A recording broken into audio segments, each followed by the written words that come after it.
tong ating yung sinasabi ng yung independent independent commission on yung flood control. Wala na Independent yan. Commission on Infrastructure. Kita nyo ha, ito nangyari, alam nyo ba nangyari? Ha? Ito, di ba dati, dahil kinukupit nga ng DPWH ang flood control budget. Di ba? Una, pinagbawalan. Ha? Pinagbawalan na yung mga district engineer. Opo. Ha? Pakitang tao. Dito nyo malalaman na ningas kogon talaga ang ating bayan. Ayan. Di ba dati? Pakitang tao lang yan.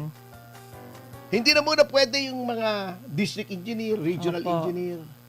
Eto, yun ang rekomendasyon ng Independent Commission on Infrastructure. Natatandaan yung ICI, yung akala natin gagawa ng maayos. Gumawa naman, they tried. Kanya lang, napakahirap talagang gumawa ng maayos kung wala ka namang kapangyarihan na parang ikaw ay window dressing lang o pakitang tao lang. Oh. Nirekomenda pala ng ICI na tanggalin na nga yung mga kapangyarihan ng regional director at district engineer na mag-release ng pondo para nga walang korupsyon. Di ba? Yun ang rekomendasyon. Opo, yun Okay. ang- Ano mo ba ang ginawa Ano ni Secretary Dizon? Yan. Ngayon, so for a while, pinagbawalan. Ngayon, dahil nga abala na ang ating mga kababayan, ang ating media, ang lahat, nakatuon ang pansin sa parating na impeachment trial, pumayag na naman! Ala, Ang yun galing na naman. talaga! Pumayag na naman si Secretary Dizon na maglabas ng pera. Ang district engineer, palagpakan mga kasama, tuloy ang ligaya. Grabe. Pinaglulukulan talaga tayo ng mga ito. Wala na, pakitang tao lang yung trabaho nila. Grabe. Ito ha, ito. Naglabas ng Department Order 74. Yes. Yan, galing. Ang Undersecretary for ay may kapangyarihang maglabas ng pera na hanggang 100 million pesos mga kababayan. Wow. Sampung Yan. 100 million lamang, 1 billion na. Galing, palakpakan.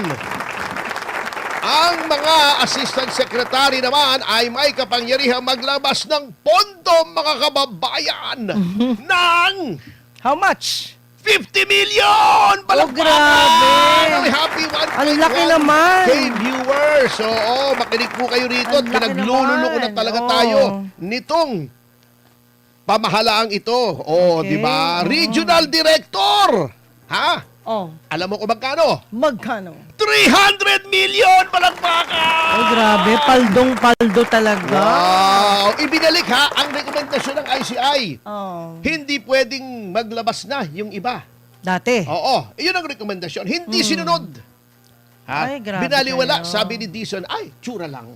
Ay, grabe kayo. Samantalang ang district engineer, hindi, di ba? Opo. Ang mga nasasakdal ngayon sa flood control, mga district engineer, regional engineer, Yung mga undersecretary, lower rank. ay binigyan ng kapangyarihan, mga kababayan. Ay, dapat Diyos pala ko. mali. Paktay tayo dyan, paktay na. 100 million! Ay, grabe. Ito pa, ito pa. Kawawa naman ang taong bayan. Yung pagbili naman ng mga tinatawag na land and property acquisition. Grabe. Yan. Binigyan ang mga undersecretaries at assistant secretaries ng 100 million at 75 million! Ay, grabe. Ang laki nga. Galing! Sa inyo na pala mapupunta. Galing, ano? Opo, grabe Ito na. pa, ito pa. Matindi yan, matindi. Procurement of goods. Aha. Yan. Yung mga bureau chief lang, mababang rango nito, hepe lang ng bureau. Hepe. Oo. Ay may kapangyarihang maglabas ng pera na up to 5 million. Undersecretary at assistant secretary ay 100 million. Wow. At eto, Pakinggan mo mabuti, Manang Judy. Opo. At ikaw ay magkikitla. Magkano? Para sa maintenance and operating expenses, Aha. sweldo, yung mga pag-procure ng Okay. mga supplies. Opo. Alam mo ba, ang regional at district engineer, Magkano alam mo kung yan? magkano? Magkano? Hulaan mo! 100 million. Hindi lang. Hindi lang? 200 na? Hindi lang! 300? Hindi lang! 400? Hindi lang! Grabe, 1 billion na nga lang. Hindi lang! Hindi lang? No limit! Palagpakan! Walang Wow! limitasyon! Wala talaga. Wow. Ang laki ng chance nyo, Walang ha? limitasyon! Sino No nag-decide yan? monetary limit! Oh, Wala. Ubusan na kahit ng pera 10 yan. bilyon makakasama! Grabe. Yun ang nangyari. Nag-ICI pa kayo, gumastos pa kayo. Ganun lang. Pinaglululoko nyo pa kami. Oh, Yung pala bakit hindi nyo rin naman? susundin ang rekomendasyon. Oo. Ano ba namang klaseng gobyerno So ito? parang attorney, wala na tayong rule. Wala na. Kayo na Kamote lang. na. Oo, Oh my kaya God. naman, huwag nyo sisisihin, ha? Mga kasama, kung bagsak ang Oh my God. Oo. popularidad ng gobyernong ito. At wala nang nagtitiwala. Oh, happy 1.3K viewers. Yes. O, kita nyo ha, nakita mo na ba? Yung latest Eto na. ha, yung latest. Hindi paglilitis ha. Yung latest na Okay. survey. Oh, sige. Oo, ano ito na? to. Ito. Aha.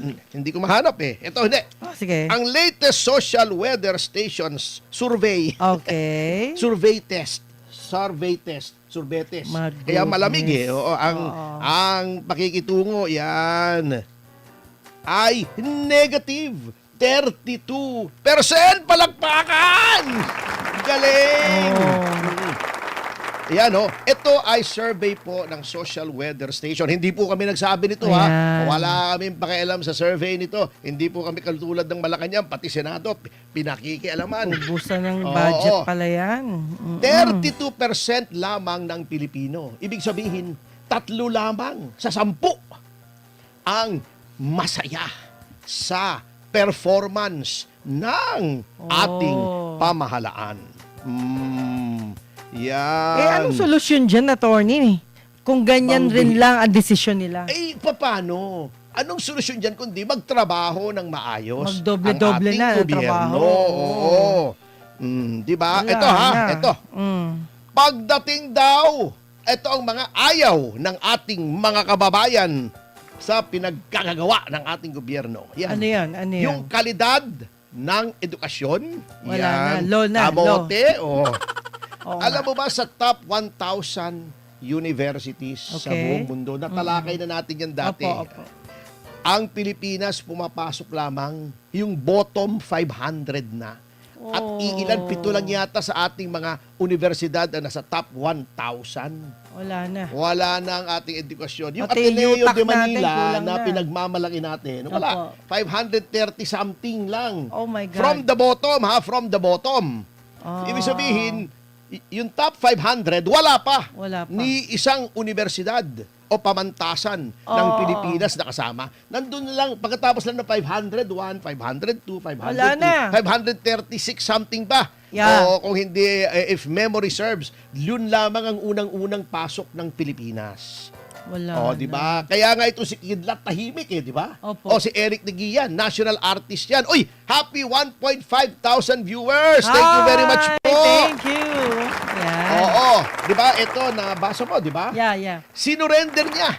Binalik Bakit niya ganun? sa kanyang galit yung kanyang gantimpalang national artist. Yan. Paano siya nagbalik? Hindi Ginawa niya. Paano? Ganyan. Sabi niya, Inyo na sa lang inyo, yan. etong sa inyo na to. Nakakalungkot naman. Oo, hindi niya deserve yung ganon. Yan. Hindi, sabi kasi, ang sabi niya kasi, this is in protest doon sa bagong curriculum na Oh. inihahain ng DepEd na binabawasan yung araling panlipunan. Binawasan na naman. Binawasan! Pero sila dinagdagan. Hindi, ito nga kasi, Ah. sabi niya, bakit mo babawasan yung social studies? Oo nga. Yung What mga happened? tao nga natin, yung bagong henerasyon ka, lalo na itong mga leaders natin, anong Opo. ginagawa? Oh, social studies ba? Puro papasosyal. Nagsisavings sila, Magpapasosyal. savings. Hindi, puro magpapasosyal. Di ba si Stella Kimbo, o mga Louis Vuitton, mga Hermes, ayan mga na. designer clothes. Yun ang prioridad ng ating mga leader. Ayan. Eh yung mga kabataan natin, di ba, nababalitaan natin, pati yung kabataang barangay, kabataang barangay, pambihira, lumalabas na thunders ako, no? Sangguniang kabataan! Kasi nung panahon ko, kabataang barangay na Pwede naman yan. Pwede naman. Pwede pa rin. Oh, di ba? Pati Oh. yun, doon nag-uumpisa, di ba? May mga nasususpinde, may Yes, nadidemanda. yes, oo. Sangguniang kabataan pa lang, nangungurakot na. Ano ba naman yan? Parang training nila daw Alam yan mo, Training. Training para mangurakot. Pwede. Baka Training. maging expert sila sa susunod. Para Mas pagdating expert. nila sa konseho, Oo. sa provincial board, Opo, sa hindi na, pagka-mayor, gobernador, congressman, Hindi na sila mahirapan. magaling na sila. Opo, yun po yung may nagsabi sa akin ganon, yan. may Okay. training. O, hindi, nakakalungkot, nakakatawa, pero Sana hindi nakakalungkot. totoo, no? Ipaglaban nyo yan, mga Hindi, kabataan. Totoo nga. Opo Totoo nga. nga. Yun nga ang nangyayari. Kasi nga, Ah. nakikita nila sa kanilang mga leader sa Kongreso, di ba, pareho rin yun, lehislatura rin Opo, yun eh. opo. Sangguniang kabataan. Eh, ba't sila? Eh, kami rin. Ay, naku. Di Pag ba? ganyan ang katwiran Oo. nyo, talagang ubus na tayo. Okay. Meron pang hindi gusto. Oy, Yes. happy 1.6 thousand Wow! viewers! So, Yan, eto salamat pa. po. Yan, Yung salamat po. pagtulong sa ayuda. Yes. Pagtulong sa ayuda, mali! Oh. Tulong ng ayuda pa. Yung pagbigay ng Oh, ayuda. sige, Ano ka ba, sige, no? sige, Parang sige. mataas ang Parang high bibigyan blood. mo pa eh. Parang mataas ang high blood yun eh. No? Okay. Oh, yung pagbigay ng ayuda, hindi rin po masaya yung Okay. pamamaraan. Oh, Okay. yung pagka-implement ng housing, di ba? Nangako si Pangulong Marcos Jr. Oh, noon 1 yun. milyon ba? O 2 milyong bahay daw patatayo niya. Para- 6,000 lang yata ang Oo. napatayo eh. Oh, iba ang itinayo Super, niya eh. super negative ang nangyari. Walang Oo. naitayo eh. Wala. Oo. Yung kanya kaya tumatayo pa. Pangarap. Hindi, yung kanyang mga paa, minsan, di ba, pagka pagod ka na sa mga kababiyahe mo, yun. 43 beses nang bumiyahe. Ayun, ang ating ayun. Pangulo. Pakiliwanag lang. Magagalit talaga si Lolo at Oo, Lola. baka hindi na tumatayo. Pagka pagod na! Ay, Hindi bala. pa tapos eh! Uy, happy Ayan na. 1.6 thousand Ayan na. viewers. Okay, Oo. sige na nga. Okay, eto pa. Sige. Yung paglikha ng hanap buhay, Opo. hindi rin happy ang ating mga kababayan. Okay. Yung sa siyensya, Oh. agham at teknolohiya. Oo. Alam mo, ang dami nating magagaling na mga inventor. Alam mo Totoo, yan, di ba? totoo. Isang beses nga mag-guest tayo ng mga Pinaglaban inventor. ko yan eh. Oo, mag-guest Yes. tayo dito ng mga inventor. Sa DOST, number 1 sila dyan. Eh, alam, wag mo isasama si Nanit Inventor, ha? Eh, di, inventor din yun eh. Wala Ang na. dami pong ginagawa ng ating Oo. mga pamahalaan na hindi po masaya ang Okay. ating mga kababayan.